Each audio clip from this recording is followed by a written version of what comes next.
Hello. Okay, good morning po. Next week na ho yung ating live class.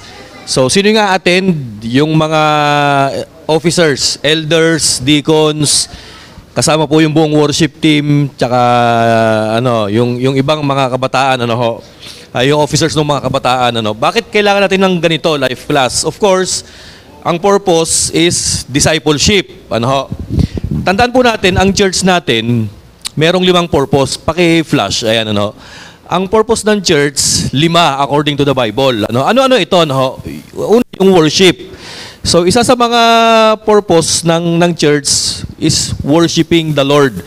Pagsamba ng Lord. Di ba itong ginagawa natin tuwing Sunday, attend tayo ng church, we sing songs for the Lord, umaawit tayo, nagpe-pray tayo, pinapapurihan natin siya. So, ang ibig sabihin ng worship, ginagawa mo yung tungkulin mo bilang creation or creature ng ating Panginoon na sinasamba mo siya, ina-acknowledge mo yung kanyang superiority and lordship sa buhay mo. So, isa sa purpose ng church is to lead people into worshiping the Lord. Pangalawang purpose, ito po, according to the Bible, ministry. Ayan, ano yung ministry? Pinaglilingkuran mo yung tao. Pag sinabing naglilingkod ka, ano ba yung pwede ko maitulong? Kailangan namin maglilipat kami ng bahay, brother, sister. Sige, ito, tutulong kami sa paglilipat ng bahay. Ano pang kailangan? Itatakbo yung asawa ko sa ospital kasi nayari yung pahe. Ayan, itatakbo sa ospital. So ayan po ibig sabihin ng ministry, nagumagawa tayo ng tumutulong tayo sa kapwa natin, nagkakawang gawa. Ayan, yan yung ibig sabihin ng ministry. Yung pangatlong purpose ng church, evangelism. Pag sinabing evangelism, nag-share ka ng salita ng Diyos, doon sa mga taong hindi pa nakakakilala kay Lord. Actually, ang evangelism, another form nito, nag-i-invite ka sa church, pinagpe-pray mo sila, pinapakilala mo si Jesus Christ sa mga taong hindi pa aware at hindi pa totally nakakapag-surrender ng kanilang buhay kay Jesus Christ. So, yan ang ibig sabihin ng evangelism. Itong mission naman, ano yung mission? Yun bang pupunta sa ibang bansa na hindi Christian country para mag-evangelize, para i-share at para mag-church plant. Actually, isa pang form ng mission, pupunta ka sa isang community na wala pang church, tapos magpa-plant ka ng church. So, yan yung nating mission. And then yung pinakahuli, discipleship. Ano yung sabihin ng discipleship? Ito yung mga disciple na, alam niyo ba yun, makikipag-usap sa mga tao na nakay Kristo na, tapos, they are challenging these people to level up their faith. Ano ibig sabihin ng discipleship? Yung bang kakausapin mo yung mga Christians na hindi mag-level up tayo ng pananampalataya natin, magti-training tayo para tayo lumalim, para tayo lalo maging mas effective sa paglilingkod sa ating Panginoon. Yan po yung discipleship. Pansinin po ninyo, church, sa 5 ito, ano po ang pinakamahalaga? Actually, lahat po yan mahalaga eh. Pero ngayon po, ang bibigyan ko ng diin, yung pinakahuli, yung discipleship. Alam niyo ba kung bakit naging mahalaga ang discipleship? Pansinin po ninyo ito, Hindi pwedeng makapag-worship ang church ng walang disciple. Hindi pwedeng makapag-ministry ang church ng walang disciple. Hindi pwedeng makapag-evangelize ang church ng walang disciple. Hindi pwedeng magkaroon ng mission ang church ng walang disciple. At hindi pwedeng makapag-produce ang church ng disciple kung walang discipler, mga kapatid. So kita nyo, parang actually lahat naman sila mahalaga, pero parang ang pinaka-backbone talaga, discipleship, mga kapatid. Pansinin natin yung sabi dito ni C.S. Lewis, ito yung kanyang observation, The church exists for nothing else but to draw men into Christ. Ayan, Ang purpose daw ng church is dalhin yung mga taong wala pa kay Kristo. At pagka nadala na yung mga taong ito kay Kristo, ano pa sabi niya? To make them little Christ. Alam sabihin nung to make them little Christ, mga kapatid. Gawin silang kagaya ni Kristo. Diyan papasok yung term na Christ-likeness. Ano pa po? Sabi niya, if they are not doing that, ano sabi ni C.S. Lewis, all the cathedrals, yung mga bahay-sambahan, clergy, missions, sermons, and even the Bible itself are simply a waste of time. Sabi niya ganyan. Kung hindi nagdi-disciple ang church, ang lahat ng mga bagay-bagay na ito, yung cathedral, yung mga manggagawa, yung mission, yung purpose, yung mensahe, maging yung salita ng Diyos, kung hindi gagawin ng pagdi-disciple, waste of time lang daw. Alam niyo po ba kung bakit? God became man for no other purpose. Sabi niya ganyan. May tanong po ako sa inyo. Nung namatay si Jesus Christ, o nung nag-umpisa si Jesus Christ ng ministry, actually ang sabi sa Bible, 30 years siyang nag-umpisa ng ministry niya. Namatay siya parang 33 years old eh. Bakit? Sabi nila, ang pinaka-purpose natin Panginoon, mamatay sa cross. Pero sa totoo lang, hindi lang yun eh. Bakit it took Jesus Christ 3 more years na naglagay dito sa lupa bago siya mamatay sa cross? Alam niyo ba kung bakit? Nag-disciple siya for 3 years. O tingnan niyo to, nung namatay si Lord at muling nabuhay, bakit hindi agad siya umakyat ng langit? Nagkaroon pa ng 40 days na nag-appear siya, na nagpakita sa mga alagad niya. Alam niyo ba kung bakit? To consolidate, to follow up yung purpose ng mga alagad niya. So para kay Jesus Christ, discipleship, isa sa mga dahilan niyan kung bakit pa siya namalagi dito sa mundong ito. May tanong po ako sa inyo, bakit ang church, mga kapatid, bakit kaya tayo, pag nagbabaptize tayo, tapos naging Christian na-convert na yung tao, ano ang ginagawa natin? Di ba minsan sinasabihan natin, sige, umatin ka na ng church, magtuloy-tuloy ka sa pananampalataya mo. Pansinin po ninyo ito, di ba't pagka ang Christian o ang tao tumanggap kay Lord, nabaptize na, tinan po ninyo ito, di ba't nagpupunta na sa church, nagtutuloy-tuloy, ano dapat ang ginagawa dyan? Dapat dyan, dinidisciple. Kasi sa totoo lang, church, kung ang tao na tumanggap kay Kristo ay wala ng purpose, abay dapat bautismohan mo, wag mo nang palutangin para rekta langit na mga kapatid. Kasi wala ng purpose eh. Di ba? Kaya nga lulutang ulit yan, mabubuhay siya para kay Kristo kasi magiging disciple siya ng ating Panginoon nang sa gayon para makapaglingkod siya effectively sa ating Panginoon. Tama po ba? Kasi ang isang tao na tumanggap kay Kristo, kaya nagpapatuloy yan kasi maglilingkod yan kay Lord. Kasi kung hindi maglilingkod kay Lord yan, dapat bang, tapos na agad ang buhay niyan. Actually, dapat langit na agad yan, mga kapatid eh. So, ibig sabihin pala, ito tanungin ko kayo, bakit ka nandito? May purpose ka pa. Alam mo ba kung bakit? Kasi magiging disciple ka ni Lord. O kaya kung kay disciple na, magdi-disciple pa ako ng mga tao para kay Lord. Kasi kung hindi ka magdi-disciple, beng-beng na tayo ngayon. Tama po ba mga kapatid? Ano po ba? Yung bang tipo na tinatanggap po ba si Kristo bilang tagapagligtas mo? Opo, pastor, idilublob mo na. Klog, hindi na lumulutang mga kapatid eh. O, di tapos na ang buhay niya. No? Ngayon kaya lulutang yan kasi i-disciple mo yan. Ipaprocess mo yan mga kapatid. Tama po ba? Ang problema ng maraming churches, mga kapatid, nasanay sa program. Aaten tuwing linggo, pagpasok ng church, uupo, tatayo, pipikit, didilat, amen, uuwi. Pagdating ng linggo, ganun ulit, aaten ng church, uupo, tatayo, pipikit, didilat, uwi ulit, mga kapatid. At ulit, hindi lamang po yan ang purpose natin eh. Ang purpose natin, lumalim tayo kay Lord to grow in the knowledge and grace of our Lord Jesus Christ. Mag-disciple tayo, mag-win tayo. So balik tayo doon sa purpose natin. Ano yung purpose natin ulit, mga kapatid? Pansinin po natin, balik natin ulit dito. Ano yun? Worship, ministry, evangelism, mission, and discipleship. Yung unang apat, hindi mo magagawa yan kung hindi mo gagawin yung panghuli. Yung mag-disciple. Walang maglilid ng worship kung walang disciple. Walang mag-ministry kung wala ka na-develop na disciple. Walang mag-evangelize ng tao kung wala kang disciple na train to evangelize. At walang mag-church plant, mag-mission sa ibang lugar na kung saan walang church kung wala kang taong i-disciple at i-deploy. So napaka-essential at napaka-important ng part ng discipleship sa church. So gawin natin ito. Ito yung title ng ating mensahe, mga kapatid. Call to be a disciple. Basahin natin yung Matthew 4:18 to 22.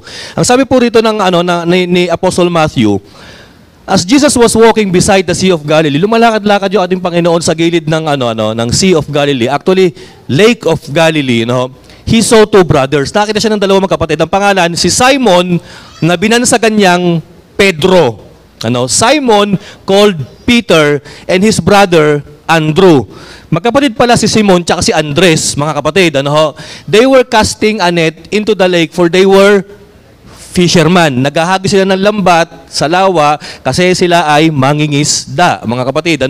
Sa verse 19, ito pa ang sabi ni Matthew, sabi niya, ang invitation ni Christ, listen to this, come, follow me, Jesus said, and I will make you fishers of men. Okay, sa verse 20, karugtong, at once, they left their nets and followed him. Magtataka kayo bakit biglang sumunod itong dalawang magkapatid na ito. Actually, hindi lamang po ito yung unang tagpo ni Jesus Christ, tsaka ni Pedro, tsaka ni Andres. Pangalawang beses na ito, siguro malamang matagal na nilang kakilala yung ating Panginoon na gumagawa ng miracle at nagtuturo. Ang sabi nga ng Bible scholars, nauna pa raw yung Luke 5:1-11, yung kung saan nakahuli ng maraming isda si Pedro kasama si Jesus Christ. Kaya siguro dito na yung turning point sa buhay ni Peter and Andrew that they have decided for themselves to follow Jesus. Sa verse 21, ito naman yung isa pang pares. Going from there, he saw two brothers, James, the son of Zebedee, and his brother, John. So may dalawang magkapatid ulit, si Santiago at si Juan. Ang tatay nila si Zebedeo. And his brothers, John, sabi, they were in a boat with their father, Zebedee, preparing their nets. So Jesus called them. So kasama si Zebedeo, hinahanda nila yung kanilang lambat. Siguro ito, parang prepare nila o inaayos nila yung mga butas na lambat nila para sila ay mangisda ulit. Sa verse 22, yung last verse natin, and immediately, they left the boat and their father and followed him. So biruin mo, ura-urada, iniwan nila yung bangka, yung net, yung tatay nila, yung mga isda, maging yung Sea of Galilee para lamang sundan yung ating Panginoon.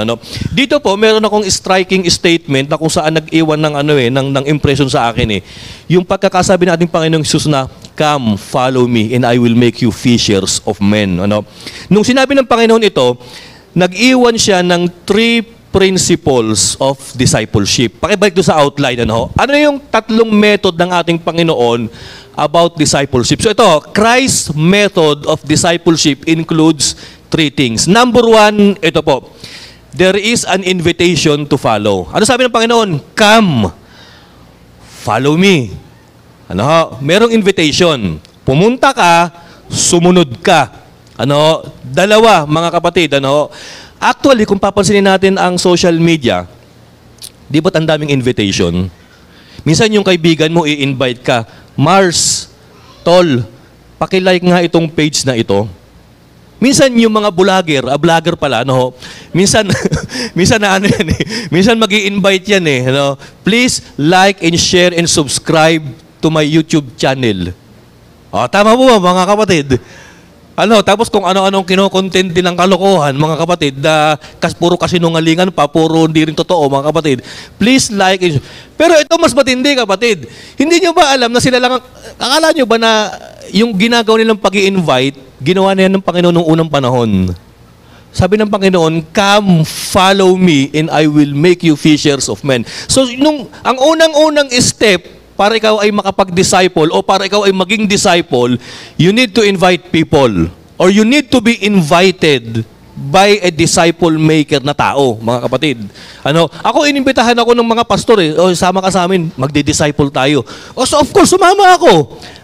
Alam niyo po, ang isang dahilan o isang paraan, parang isang tao hindi matuto kay Kristo, yung merong sakit na acne. Alam niyo ba yung acne? Ang ibig sabihin niyan, alam ko na yan. Ayan, acne, mga kapatid. Pag ang tao may sakit na acne, hindi na magpapadisciple yan, hindi na matututo yan.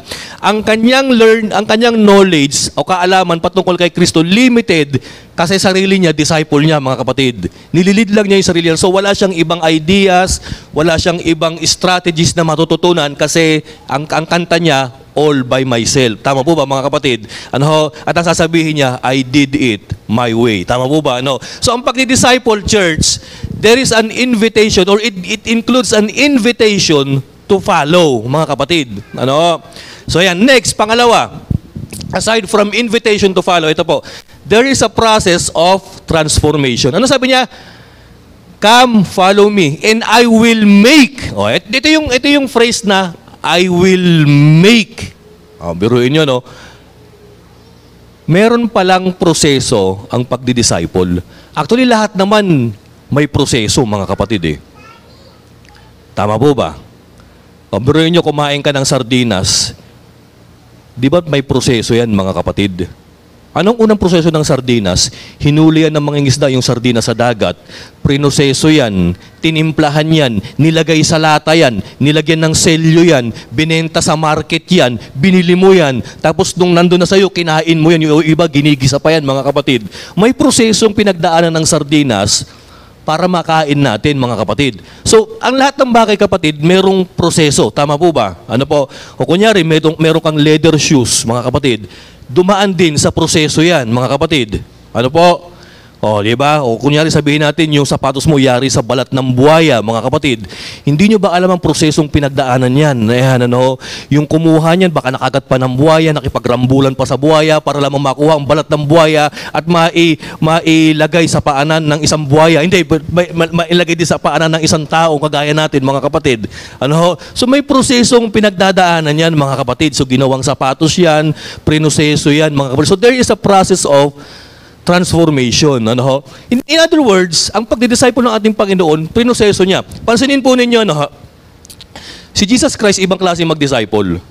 Biruin nyo, 3 taon, binakuran niya yung 12 alagad niya eh. Ano ibig ko sabihin? Di ba't ang mga teacher, pag nagtuturo, very professional, very educational. Ano ibig ko sabihin? Kagaya ngayon, mag-umpisa ng pasukan. Ang learning process ng guro at ng estudyante nangyayari lamang saan? Sa loob ng eskwelahan. Maliban na lamang kung may module o may take-home assignment, nangyayari ang learning process din doon, mga kapatid. Pero iba ang learning process na ginawa ng ating Panginoong Hesus. Alam niyo ba kung bakit? Because when Jesus Christ discipled His 12 disciples, every moments and situations of their lives is a learning process. Biruin mo, kasama niya kung saan siya pupunta. Kasama niya kung saan siya matutulog, kasama niya kung saan sila kakain, kasama niya kung saan siya magmi-ministry, magpapagaling. Nung naka-encounter ng demonyo ang ating Panginoon, nakita nila ang demonyo, yung mga alagad niya, mga kapatid. Pero ang teacher at student, doon lang nangyayari ang learning process doon sa loob ng 4 na sulok ng classroom, mga kapatid. Pero ang transformation process ng ating Panginoon, kasama niya. Ano? Ibig sabihin, ang teacher at ang guro, educational. Pero si Jesus Christ, mga kapatid, si Jesus Christ sa kanyang mga disciple, relational and transformational ang nangyayari. Sa teacher at guro, informational o kaya educational. Kay Jesus Christ, it involves relationship and it involves transformation ng buhay, mga kapatid. So pag si Jesus Christ nag-disciple, meron siya tinatawag na transformation process. Pakiclick nga sa next slide. Sabi ko nga po rito, listen to this. Paano tayo natututo? We learn by listening. Tama. Kaya lang ang problema, kung ano yung napakinggan mo at natutunan mo, madalas nakakalimutan mo eh. Kaya mas maganda, ang learning through listening, mga kapatid, kailangan i-follow up yan ng seeing. We remember by seeing. Kaya nga napakahalaga sa eskwelahan yung meron kang blackboard o whiteboard Kasi ang teacher, hindi lang siya nagdidiscuss sa pamamagitan ng pandinig. Ginagamitan niya ng pandinig ng mga estudyante. Kailangan makita din ng estudyante yung tinuturo niya. Tama po ba? Kunyari, 1+1, ang teacher, magdodrawing yan, o kaya may mga visual aids siya na tinatawag, mga kapatid. Para mas lalong ma-strengthen yung retention ng subject dun sa utak ng isang bata. So sabi, we learn by listening. Kaya lang nakakalimutan natin through listening lamang So mahalaga makita mo. So pagka narinig mo at nakita mo ang isang bagay, mas titindi ang retention niyan sa memory mo. Tama po ba, mga kapatid? Pero ito mas matindi. And we understand by doing. Makikita mo na natuto ang isang tao kapag yung bagay na narinig niya at nakita niya, ginagawa na niya, mga kapatid. Kaya ang ganda nung ginawa natin Panginoon sa kanyang mga disciple Sinamahan niya o isinama niya for 3 years and then they heard, they saw, and they did what Jesus did. Nang sa gayon, ang kanilang pagkakatuto bilang disciple talagang malupit, talagang remarkable, memorable, at talagang magkakaroon ng matinding retention sa isip nila kasi nakikita nila at narinig nila at ginaya nila kung papaano yung mga ginawa na ministry ni Jesus Christ nung nakasama nila, mga kapatid. Kaya matindi mag-train si Jesus Christ, mga kapatid. Biro mo, sa loob ng 3 taon, nakikita nilang nagsasalita si Lord. Naririnig nila kung paano siya magturo. Nakikita niya kung paano siya makapagpalayas ng demonyo. So, ang sabi ng Panginoon, kayo naman, gawin nyo naman. So, nung sinadya 2 by 2s, naging effective yung ministry ng 12 alagad, mga kapatid. It is simply because, hindi lamang nila narinig, hindi lamang nila nakita, kundi ginawa nila, kaya mas naunawaan nila, na isa puso nila, mga kapatid, yung ginawang pagtuturo at pagdidisciple ng ating Panginoong Jesus. Okay. Next, sabi ko nga po rito ulit, listen to this. real discipleship happens or includes deep relationship. Ano? So pag sinabing discipleship, kasama na dyan ang relationship. Tandaan po ninyo, no? Balik tayo sa teacher tsaka sa estudyante. Ang relationship ng teacher at estudyante natatapos yan pagka-graduation. Tama po ba? Pero, ang discipleship na pinapagawa ng ating Panginoon, hindi nagtatapos doon sa 3 taon na kasama ni alagad niya. Tandaan nyo, nung umakyat si Jesus Christ sa langit, nung kanyang ascension, ano sabi niya? And I will be with you up to the end of the age. Biruin nyo, no? Sa pamamagitan ng Holy Spirit, kasama natin ang ating Panginoon, mga kapatid. So, real discipleship includes deep relationship. Ano? Wala man si Kristo ngayon sa presence natin, pero He is here through Spirit. Ano ho? So, kasama natin natin Panginoon. Ano? Kaya ang sabi nga niya magtipon man ng 2 o 3, nandun ako. Nandun ako kasama niyo, ako sabi ng Panginoon. Ano? Ito po ang sabi, ano? Jesus delivered some series of messages or sermons. He teach, lead, and live with His disciples through His words and actions. Kaya nga na-strengthen yung retention ng mga alagad. Kaya nga si Matthew nakapagsulat ng mga kwento patungkol kay Lord kasi narinig niya, nakita niya, at nagawa niya kung ano yung mga pinapagawa natin ng Panginoon. Kaya nga si Mark, si Apostle Paul, si Luke, kasi mga eyewitnesses po yan nung ating Panginoong Jesus. So dapat pag ikay nag-disciple, mga kapatid, hindi, kailangan umpisahan mo sa deep relationship, mga kapatid. Tama po ba? Ano? So makipagrelasyon ka, ikaw yung mentor, ito yung disciple. Ngayon, ano sabi ng Panginoon? Come, follow me.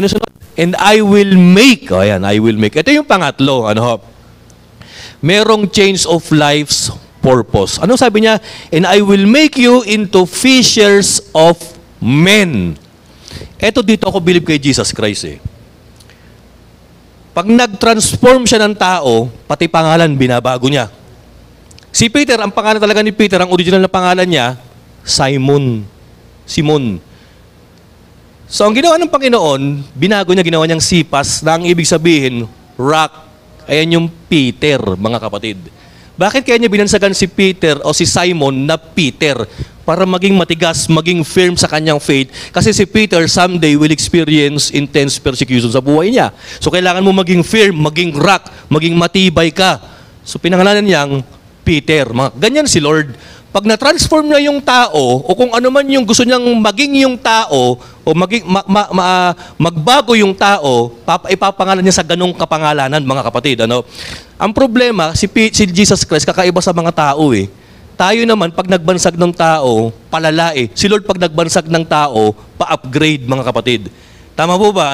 Tingnan niyo to, di ba? Tingnan niyo to, yung mga nanay niyo, ano tawag doon sa daga? Mabait, di ba? Pero ang tawag sa atin, animal. Tama po ba? Grabe yung daga, tinawag na mabait. Ikaw, animal Ang masama, yung animal, nagiging demonyo. Saan ka na naman galing? Demonyo ka. Gumagano'n yung mga nanay natin, di ba, pag nalilate tayo ng gabi? Di ba, mga kapatid?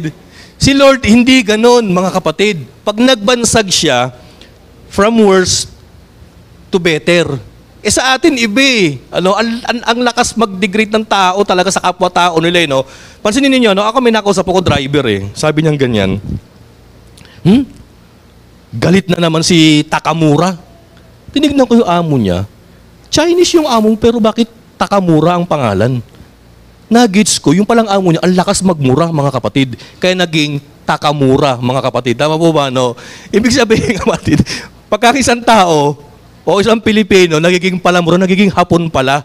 Nagiging ang pangalan, Nakamura, Takamura, Humamura, Kumamura, mga kapatid. Tama po ba? So yan, huwag kayong magmumura, baka mapangalanan kayo hong ganyan. Hindi, balik tayo dito, Si Jesus Christ, nagkaroon ng change of purpose. Anong sabi? Ano yung mga alagad niya? Fishermen. Ngayon, hindi. Fishers of men na, mga kapatid.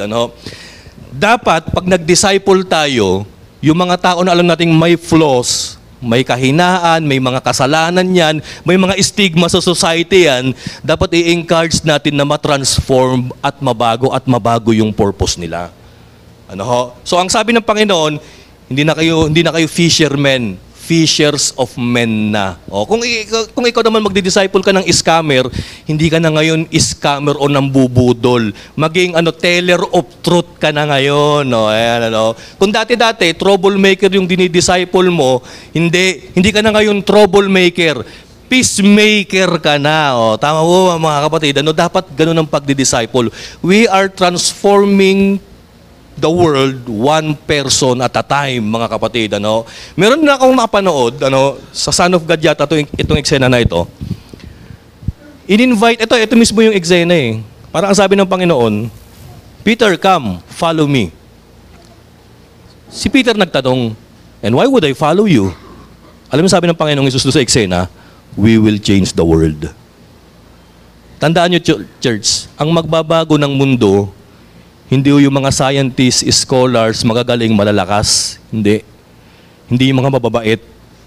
Ang magta-transform ng mundo, mga kapatid, disciple ni Christ. So kapag ikaw ay na-disciple na, mababago yung purpose mo in life. Dati, fishermen, ngayon, fishers of men na, mga kapatid. Ngayon, meron pa ba nakarugtong dyan? Ito po ang pinaka-conclusion natin.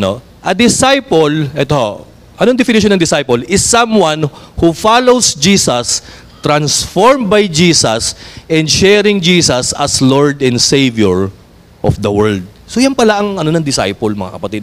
Yan pala yung purpose niya. Ngayon ito, hindi ba kayo nagtataka at nagtatanong, Panginoon, bakit mga fisherman ang ginawa mong disciple? Actually, ang disciple ni Lord, 12. Pero 1/3 dun sa kanyang kabuuang disciple, puro mangingisda. Kasi yung unang 4, fisherman eh. Yung isa, tax collector. Pag sinabing tax collector ka nung araw, magnanakaw ka, kurap ka. Yung iba, freedom fighter. Parang komunista. Parang mga mga extremist, kagaya ni Simon the Zealot. Si Judas daw, parang ganun din eh. Yung iba parang casual, tamang tao lang, mga kasimpleng tao lang, mga kapatid.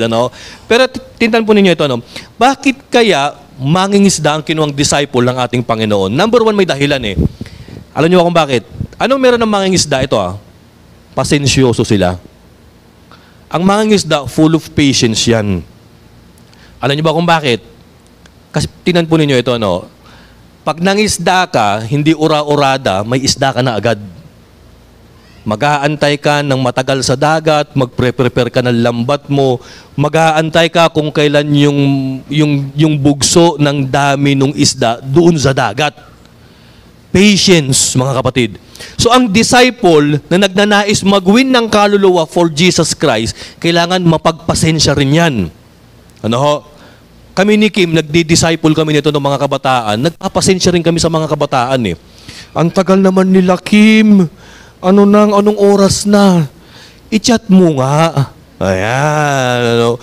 Kim, minsan nagtingin ng kami. Kim, dalawa lang kami. Nagluto ako ng isang lugaw na, isang kalderong lugaw. Dadalawa lang kami. Kim, pag di sila dumating, tirahin natin to, dalawa lang tayo, Malaman, diabetes ang bagsak namin ito ni Kim. Sana dumating. I-chat mo na, dumating. Ayan. Pasensya, mga kapatid. Kailangan mahaba yung PC mo sa kakaantay, sa kaka-invite, sa kaka-follow up. Pasensya, mga kapatid. Tignan mo ngayon, katabi mo kung may pasensya o meron man, baka naman maiksi. Ayan, Sabi mo sa katabi mo, haba-habaan mo pa, baby. Ayan, haba-habaan mo yung pasensya mo. Okay, Pangalawang characteristics ng mga mangingisda ito, perseverance. Anong pagkakaiba nung patience sa perseverance? Yung patience, willing kang mag-antay ng matagal. Yung perseverance, willing kang mag-endure ng mahirap. Willing kang magtiis. So yung patience, willing kang mag-antay, it involves time. Yung perseverance, mas mahirap. Willing kang mag-endure. Willing kang, minsan tayo sa cell group natin, sa mga taong wini-win natin, minsan sinasabi mo, Panginoon, grabe tong taong ito, Lord. Pinag-pray ko na, pinag-fasting ko na, nangayayat na ako kapapasting, pero bakit lumalala, Panginoon? Diyan papasok yung perseverance mo bilang isang disciple, mga kapatid. Pinagtsatsagaan mo, pinagpipray mo yung tao, mga kapatid, to the point na halos maisip mo na ipa-albularyo na siya para magbago, mga kapatid. Ayan, ibig sabihin, Lord, talagang Lord, ginawa ko na lahat Panginoon Ayan na, binigyan ko na ng pangangailangan niya, binigyan ko na ng Bible, pinautang ko na, Panginoon, pinag-aral ko pa yung kanyang mga anak, pero Lord, bakit ganun? Ayan, Diyan papasok sa itang perseverance, mga kapatid. Tsinatsaga mo. Di ba't ang mga mangingisda, meron nitong perseverance? Karamihan ng mangingisda, puyat. Karamihan ng mga mangingisda, kapatid, sunog ang muka. No? Alam niyo ba kung bakit? Bilad sa dagat Karamihan dyan, puyat. Karamihan dyan, pagod na pagod. Alam niyo kaya kinuha ng Panginoon mga mangingisda? Because they know this word, perseverance. Alam ng Panginoon na kaya nilang i-endure ang persecution. Alam ng Panginoon na kaya nilang tiisin ang paghihirap ng isang martir, mga kapatid. Ayan, perseverance. Tignan mo yung katabi mo. Sabi mo, perseverance pa, baby. Ayan, kailangan man tayong perseverance. Pangatlong characteristics ng mga mangingisda, ito po, courage. Minsan nakapagbakasyon ako doon sa kaibigan ko sa seminary, kaklase ko. Taga Gumaca, Quezon to yung mangingisda sila So yung tatay niya, nag-decide na mangisda nung umaga. Sabi ko, tay, sama ako. Marunong ka ba lumangoy? Magaling ako lumangoy, sabi ko. Yung ilog nga sa amin, yung Tulyahan River, pag bumabagyo, nilalangoy ko yun, sabi ko Sabi niya, hindi lang basta marunong lumangoy ang qualification ng mangingisda. Sabi niya, baka kasi sumuka ka, lalo na ngayon, maalon, tsaka makulimlim, sabi niya. Hindi na lang ako nagpumilit, mga kapatid. Pero ganun pala, pagka ikaw pala sanay sa ugoy o sa daloy ng dagat, pagka nandun na sa pangingisda, kalagitnaan ng pangingisda, masusuka ka raw, mga kapatid Kasi ang lakas daw nung tapos yung alon daw gumaganon Parang feeling mo raw, yung alon tatabon sa'yo, mga kapatid. Tapos aangat yung bangka mo. May time na aangat yung bangka, may time na babagsak daw yung bangka mo, sabi niya. At yung iba, sa sobrang takot, napapasukan, ininervyos. In short, ang mangingisda, mga kapatid, matapang yan. Alam niyo ba kung bakit? Because they are going into a territory na hindi sa kanila. Teritoryo ng isda yan, mga kapatid In other words, tayo, dapat bilang disciple, dapat may courage din tayo Especially when soul winning. Kasi pupuntahan mo yung teritoryong hindi mo kinasanayan. Pupunta ka sa mga depressed area, sa mga areas na kung saan magulo, sa mga areas na kung saan mapanganib, and then i-share mo si Jesus Christ. Kailangan meron kang courage to deal with different kinds and difficult people, mga kapatid. Ayan, tapang. Ayan, tanongin mo ngayon katabi mo, matapang ka ba? Ayan, dapat kailangan ng tapang, mga kapatid. Yung iba kasi sa atin, matapang lang magkape, mga kapatid Tama po ba? Ayan, tapang-tapangan natin, mga kapatid. Tibay at lakas ng loob. Ayan, Pang-apat na meron po sila, right timing. Ano ibig sabihin nito, mga kapatid? Yung mga ngisda, alam nila, kabisado nila yung dagat. Kabisado nila yung paglutang ng isda, yung timing, yung oras na kung saan kailan ibabato yung net. Right timing, mga kapatid. Dapat ang disciple ni Christ, magaling din tumiming. Tama ba? Kasi pag hindi ka marunong tumiming, talo ka pa ng snatcher Yung snatcher, ang galing tumiming, gaganong-ganon lang yan O mga kapatid tama po ba? Ano ibig sabihin na bakit ang disciple ni Christ kailangan magaling tumiming? Ibig sabihin, alam mo kung kailan mo sasabihin. Alam mo kung kailan yung moment na shesheran mo. Alam mo kung ano yung sasabihin mo. Tama po ba? Kunyari, may namatayan yung shesheran mo, namatay yung nanay niya. Hindi mo pwedeng sabihin na, okay lang yan, magsaya tayo kasi nasa langit ang nanay mo. Hindi tatanggap kay Lord yan pag ginanyan mo yan. Tama po ba, mga kapatid? Hindi tatanggap yan. Sabihin niya, namatayan na ako, ikaw kaya patayin ko, bilaan ganunin nun. Tama po ba, mga kapatid? Baka ma-open sa'yo yan. So, ang tao na dapat disciple nilo, kailangan marunong sa timing. Alam niya yung bibitawan niyang pananalita, alam niya yung comfort, alam niya kung paano mag-rebuke, mga kapatid, at alam niya kung paano manaway, mag-encourage. Yan, right timing. Ayan, Yung pinakahuli na qualification ng isang fisherman, ito po, he knows how to conceal his presence. Di ba't pag manguhuli ka ng hayop, ano gagawin mo? Alam mo kung paano mo itago yung presensya mo Di ba? Tanongin ko kayo, paano kayo manghuli ng daga? O, hindi, nung bata kayo, paano kayo manghuli ng tutubi? Ibag... dahan-dahan eh. Kailangan nasa likod ka pa, gaganunin mo yung buntot, mga kapatid. Hindi mo sasabing, tutubi, hulihin kita, hindi mo mahuhuli yan, mga kapatid. Ang isda, ganun din, hindi mo pwedeng bulabugin yan. Hindi mo pwedeng kalawkawin yung dagat, hulihin mo sila, hindi. You have to conceal your presence. Kailangan ng isda, relax. Kailangan palutang-lutang, saan mo sila huhulihin. Hindi, in short, papaano po ito, no? Kailangan ang disciple ni Christ, they know how to conceal their presence in a sense na pag lumalago ang church, hindi ako nagpalago niyan, si Lord. Ano? Pagka gumaganda ang spiritual life ng church, hindi ako ang dahilan kung bakit nagkakaroon ng ganyan sa church. Si Lord ang dahilan. Pagka napupuri ang church, hindi dapat kinukonsil mo yung sarili mo. Hindi, si Lord dapat ang papurihan. Ano? A good disciple knows how to conceal His presence, mga kapatid. Ano, kailangan ibida natin si Jesus Christ. Hindi po tayo. Okay, dito na ho tayo matatapos, mga kapatid. Ano? Next, discipleship is not about teaching people. It's about teaching people intentionally. Hindi lamang yung pagtuturo sa tao eh. Pagtuturo, tas balik ka ulit. Hindi eh. Kasama sa discipleship, alam niyo po kung ano, kamustahin mo yung tao. Ipag-pray mo yung tao. Alamin mo kung ano nararamdaman ng tao. Pasukin mo yung buhay ng tao, kapatid. Yan ang tunay na pagdi-disciple. Intentional, mga kapatid. Sadyain mo. Ayan. Sadyain mo sa messenger, sa text, puntahan mo sa bahay, puntahan mo sa workplace. Mga kapatid, alamin mo kung anong nangyayari sa kanya. Kamustahin mo, ipag-pray mo, yakapin mo. Yan ang tunay na pagdi-disciple. Ano? Si Pastor Pai, siya yung nagdi-disciple sa akin.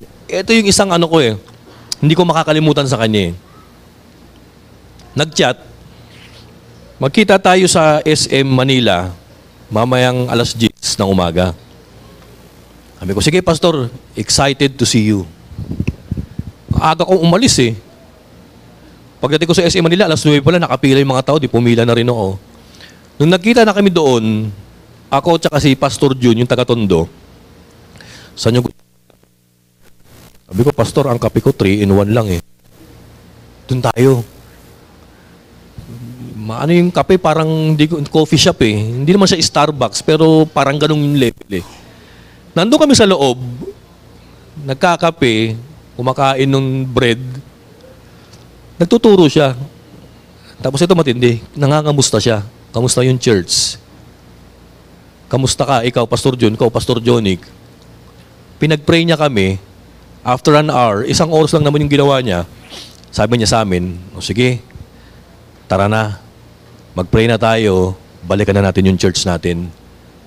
Doon ko na-appreciate yung discipleship. Oo. Yung bang kakausapin mo yung mentor mo, yung leader mo, puso sa puso. Sasabihin mo yung problema nyo, ipag-pray ka niya.